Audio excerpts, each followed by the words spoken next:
In terms of, misses, no rationalization of the IMB regime, no changes in tax, ESOPs, etc. Even angel tax wasn't touched. So they really didn't touch any of those issues at all. They did say you could carry forward losses under Section 79. That's increased from 7 years to 10 years. And IMB registered startups could carry forward. That period has also been extended to 10 years. Rajat, let me get your first take on the budget. From my perspective, as Indian Investors Federation, Bharatiya Niveshak Mahasangh, we have two views to it. If we come from the retail investor point of view, yes, tax saving has been there. Although it will be a smaller amount, but exemption, whatever up to 7 lakh has been there, would benefit the larger masses altogether. Not that great a thing to happen. On the higher scale, there has been reduction in terms of the surcharge, as well as so 15 lakh ya usse upar honge, they will be getting saving 50 grand a year. That itself is not that much a huge amount when we talk about the retail tax. But when we talk about the broader economy as such, there are two aspects. First, where the government is actually focusing. So if we see that they are outlaying a huge amount towards the manufacturing sector, whether you talk about semiconductors or infrastructure, when they are talking about semiconductors and also infrastructure getting into infrastructure will directly impact 10 sectors.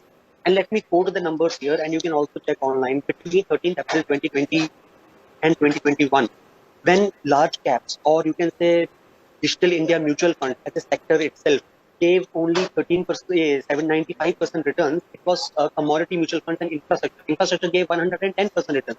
The point I am referring to here is the government is stepping up for the higher capital expenditure outlay. And that is what happens when there is a higher inflation scenario. So one thing we are for sure, if we as a retail investor, okay, we have got a tax rebate that is of a certain amount. I am saving, if I am in a 15 lakh, I am only saving 5,000 a month, or I am saving 50,000 a year. Would not make much difference. But if I am investing and saving, I know one thing for sure, if I go into certain sectors which are in line with the broader 5-year macroeconomic view of government, and I make my investments and align those effectively, then obviously I will be making good, whether inflation is higher or not, because even if inflation is higher, my deposits will also be giving me a decent return. So at the end, it will come to the asset allocation perspective. So therefore, budget, if you will ask me, and even from the MSME perspective, it is good. The only thing, the dampener, it has happened ki to category 1 and category 2 AIFs hote hain. There is a category 3 AIF in which HNIs invest money, and there we were expecting that pass-through tax should have happened. And if I'm not wrong, I think that has been untested. If that could have been tested, so what would have happened? No, you're absolutely right, Rajat. I'm sorry, I'm going to have to interrupt you there. And thank you all for joining us. We're a little out of time, but you're absolutely right on the AIF piece as well. But we're going to take a very quick break. We'll come back and continue to bring you all the latest. Let me come to you first, Rajesh. Disappointed, or what was your reaction to the budget this time around? Not too many sops, so to say, for the startup world. I mean, she did of course mention it and talk about it, but perhaps nothing as broad sweeping as one may have anticipated. Yeah, I would say not necessarily broad sweeping for startup world, but definitely few encouraging proposals for the travel sector.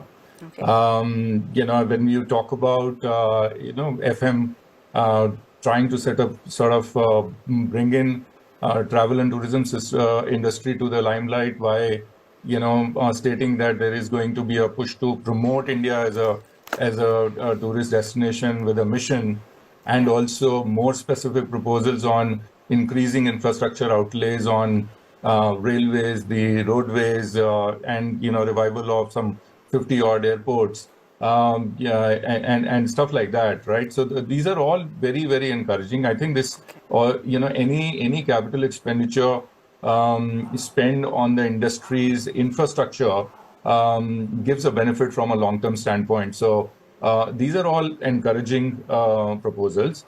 However, there was one dampener as well, and that was more specific to TCS for the overseas packages going up from 5% to 20%.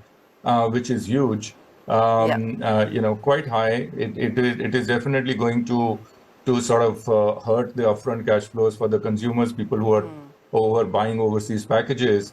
And more specifically, it puts, or rather it gives an unfair advantage to the foreign online travel booking platforms, because they may not be under this regime, given that they're not necessarily domiciled out of India.